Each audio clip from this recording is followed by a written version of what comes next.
Hey guys, this is Amara. So, I have a doctor's appointment tomorrow, and I was thinking about it, and it brought up the idea of pain scales. Pain rating scales and all their glory and all their many faceted hues and all the ways in which they are wrong and problematic. And also the ways that we are making the situation worse. I wanted to talk about that. So, okay, there are a couple of kinds of pain scales. I think a lot of people are familiar with the um, the emotional resonancy pain scale that shows, a guy that's green who's all happy, or a guy that's orange or red who's frowny, or crying, or angry.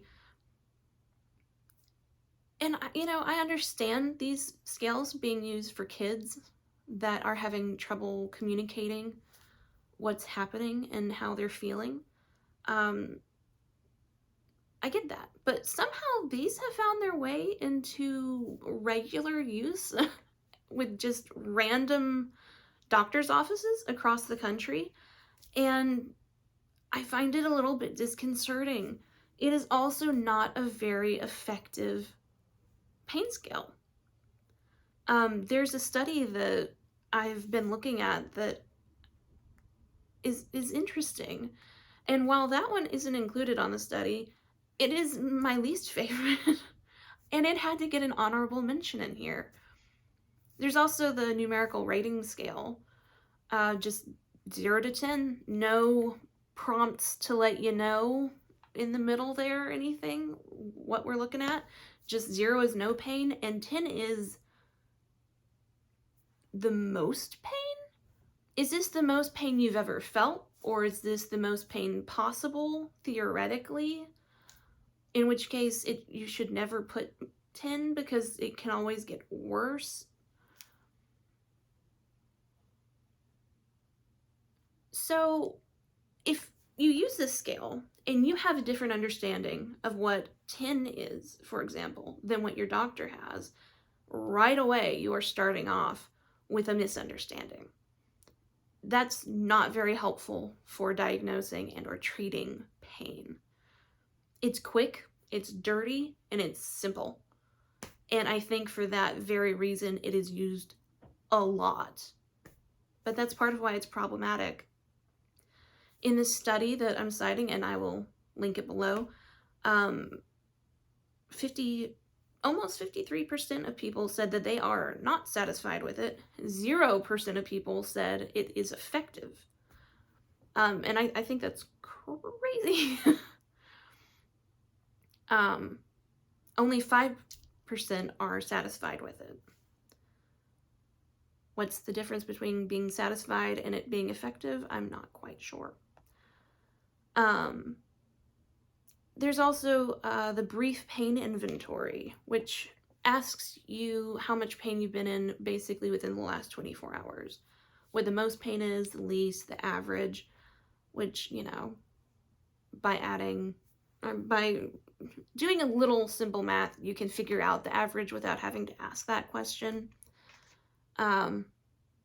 It'll also ask if it's impacted your general activity, your sleep, how much you can walk, how much you can do with your relationships with people, and your general enjoyment of life. All, again, being 0 to 10. This has somewhat mixed results, but I am not a fan. The only thing I like about this is that you have the ability to put an X where you're hurting. There's like a little diagram of a person, and you can show where you're hurting. Ideally, there would be colors to show how bad the pain is in an area. Because sometimes, as a patient, I would think, well, it seems like I'm giving my leg pain the same amount of emphasis as I'm giving my back pain, and my back pain is twice as bad as my leg pain. So do I just do bigger X's or what? So that can be a little bit frustrating. There's also the verbal rating scale. Mild, moderate, severe, very severe, worst possible pain, that kind of thing. Also not very effective, not super satisfying for the patients. Easy, gets used a lot. Easy, not super effective. There are two that I really want to discuss though. The Minkowski pain scale and the Defense and Veterans pain rating scale. I'll start with Minkowski. I'm going to go through it. 0 is pain-free. 1, very minor annoyance, occasional minor twinges. 2, minor annoyance, occasional strong twinges. 3, annoying enough to be distracting. 4, can be ignored if you are really involved in your work, but still distracting. 5, can't be ignored for more than 10 minutes. 6, can't be ignored for any length of time, but you can still go to work and participate in social activities.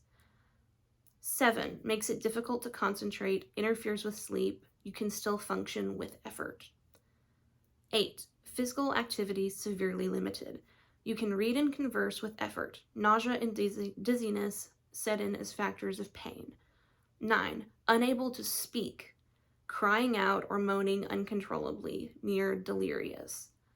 10, unconscious, pain that makes you pass out.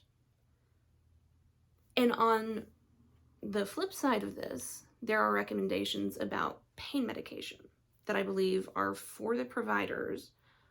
As I haven't come across the Minkowski pain scale, I'm not sure if that side is something viewed by the public or not. But it's interesting because for example, for a 3 on the pain scale, annoying enough to be distracting, it's recommended that you use mild painkillers like aspirin and that they should be effective. When you graduate to a 4, you should use mild painkillers and they might relieve the pain for just a couple of hours. 6, stronger painkillers reduce pain for 3 to 4 hours, like Vicodin. 7, stronger painkillers are only partially effective. The strongest painkillers, like OxyContin or morphine, relieve the pain. 8, stronger painkillers are minimally effective, and strongest painkillers are only effective in reducing pain for 3 to 4 hours. And then after that, they're only partially effective for 9 and 10. So I find that interesting because there are recommendations and you can apply it to your life. You can say, yeah, you know what, this is something that I can deal with if I have work that I'm actively focused on, that I'm distracted, but the pain still is niggling in my head and making it hard to focus. Or, you know, I can't sleep well with it. I can function, but it's difficult.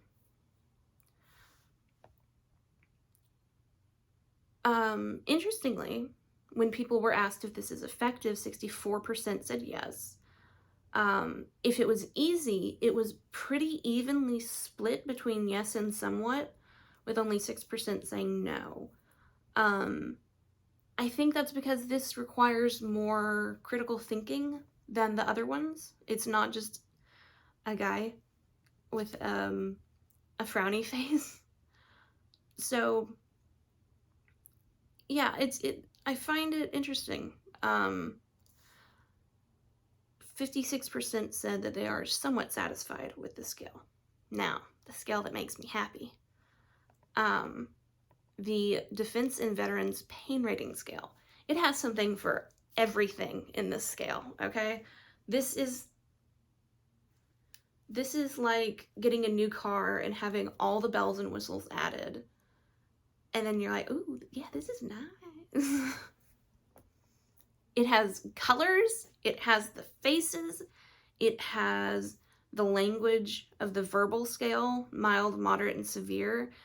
It has the numbers from the numerical scale. It has some bullet point ideas from the Minkowski scale. It also has supplemental questions. It has everything but the diagram of the little dude. Okay, so 0 through 4 are green, and then 4 through 7 are yellow, and then 7-ish through 10 are orange and red. I like this. I'm going to discuss in a little bit the, not stoplight, yeah, this is the stoplight method of rating pain, and why I like it personally, and why it's simple for people who don't have pain to understand and use in everyday life. So I like that they use these colors here. One is that you hardly notice the pain. 2, you notice the pain, it doesn't interfere with activities. 3, sometimes distracts me. 4, distracts me, can do usual activities. 5, interrupts some activities. 6, hard to ignore, avoid usual activities. 7, focus of attention, prevents doing daily activities. 8, awful, hard to do anything. 9, can't bear the pain, unable to do anything. 10, as bad as it could be, nothing else matters. That all-consuming pain.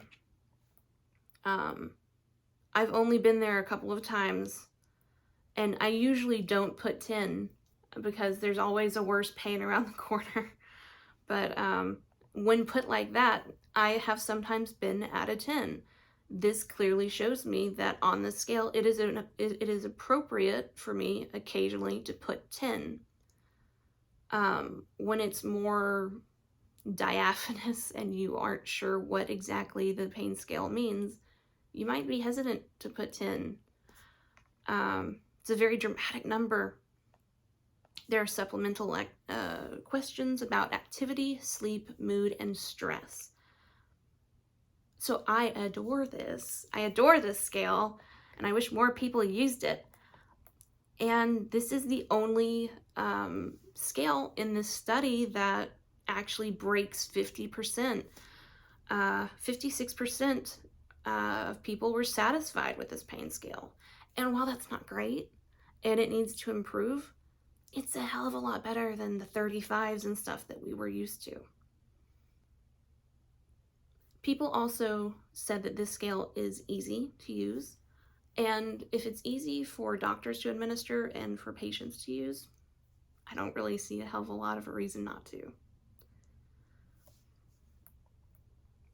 Now, about the stoplight system. It similarly has green, yellow, and red, hence the name, and I have found that for people who don't have pain, it's easy to remember, easy to understand. It can help them be allies to us when we are experiencing pain. I was first exposed to this system when I went to a physical therapy program in Kansas headed up by Dr. Lemons. He used to work at Vanderbilt, and although he's a psychologist, he worked with cardiologists to find out that if you have a type A personality, you are more likely to have chronic issues with your heart because of the way type A people have responses to stress, how they process it, and how much their physiology responds to it. We're a little bit more sensitive to it. Understanding that, knowing that is helpful. Understanding why you're hurting also can help break that cycle. And I want to post a video about that at some point because it is a little bit cliche, but in this case, knowledge is in fact power.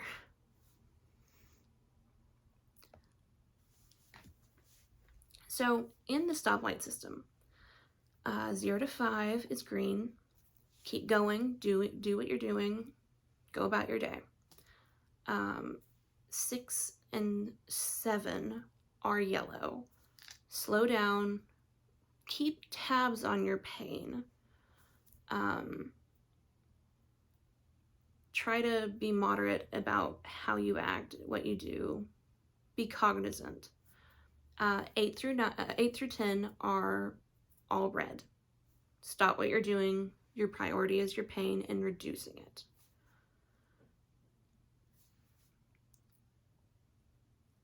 When I got back from the physical therapy program in which I learned about the system, I was advised to talk about it with my husband, and we've been using it ever since. It's simple and it gets the point across. One thing that a lot of patients do that I was super guilty of is when asked how we're feeling, we describe it in detail. And this is sometimes not very helpful for us. A therapist might say it gives the pain power, but what's really happening is if you describe your pain in visceral detail, you're kind of re-traumatizing yourself. Your stress response gets activated, and the stress response can make your pain, or does make your pain worse. So even talking about it in great detail you're not gonna feel good.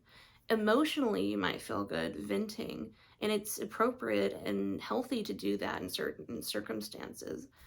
But, if it's just an average Wednesday and someone comes along and asks how your pain is, maybe you don't need to get really into it. So a lot of times now, what will happen is my husband will notice that I'm hurting or something is off, and he'll be trying to figure out what it is, and he'll just finally say, "What's your data?" And I will tell him, right now, it's 4774. My pain is a 4. My stress is a 7. My fatigue is a 7. And my depression is a 4. So that gives him a good idea of what we're dealing with without me having to go into it in great detail. It's been helpful. It's been good, and it prompts him to talk about it or to ask me about it more often, because we don't get into this big thing, and I'm able to look at it more clinically without getting emotionally involved. It doesn't trigger the stress response. So he figures out how much help I need and where he needs to help. If I just overwhelm him with a huge thing about I'm hurting so much and I'm so stressed and I'm so tired and I'm foggy and I hate this and I don't know when it'll get better, that's a lot for someone to take in. We're feeling a lot, and to just throw that at someone, it can be hard to figure out how to help. In a lot of cases, there isn't anything they can do to help. But if my fatigue is really high, for example, he'll take note of that and be like, what can we do? It helps him feel less powerless. It helps me feel less powerless. And because he feels a little bit empowered, he's more involved in my pain experience. He'll provide suggestions like, do you think you can take a nap? Is your stress low enough that you'll be able to take a nap, or will you just lay down and be anxious? He'll tuck me in if I can take a nap. Or, if my pain is creeping up, he'll be like, okay, what do we need to do about this? What's the best thing to do? Do you want me to draw you a bath? Have you taken your meds? He's a lot more involved. Now, the last thing I want to tackle is a little bit, it could be a little bit controversial. I've run into this as a patient and as someone who works at a pain clinic. And I really hate seeing it. Sometimes patients are red flagging themselves without realizing it. And what I mean by that is that sometimes the pain can be really overwhelming emotionally, and it feels immediate and horrible, and you feel desperate and you want to get it fixed. You need to get it fixed now. The provider needs to understand how bad it is, how much it's impacting your life, and that you can't go through this for another 3 months, that you need help. And because of that feeling, even though if you look at it through some of these pain scales, it might be a 6 or 7, you might end up putting a 10. And if the provider thinks a 10 is nothing else matters, you're blacking out, you can't breathe, that's a 10. And you're having what seems like a totally normal conversation with them. You're not shaking from the adrenaline, your voice is steady, you're not rocking back and forth, you're not crying, you're not moaning, you're not whimpering. There's a dichotomy there. Something doesn't add up. And it's sad to say it, but that's gonna throw a flag. And the provider is going to start wondering why this isn't adding up. And because of the system and what a lot of doctors have seen, they're not gonna jump to happy conclusions. Are you malingering? Are you doing this and being dramatic because it's fulfilling to you? Like you're getting something out of it, that you want the attention. Is this like a Munchausen's issue? Or more likely, are you acting because you want to get a legal prescription for narcotics? Are you a drug seeker? That's going to come up. That's going to be in their minds. And they're going to treat you and what you say with suspicion because of it. This is unfortunate, but it's kind of how the system works right now, especially with the opioid crisis going on. I hate it because a lot of times the people who end up flagging themselves like this are people who really do need help, and they're having intense emotional reactions to their pain that's compounding their pain. Their stress response is causing this cyclical thing. They're getting so worked up because the pain is so bad that the stress response kicks in, adrenaline kicks in, all these negative chemicals and hormones flood the brain. You become more sensitive to pain. Your brain is kind of on the lookout for what's causing all of this. So the signals that it's getting, it's amplifying because it thinks it's really important. And then because there's more pain, there's more fear. It's one of those things that understanding is really helpful. I know it's a huge cliche, and I'm sorry, but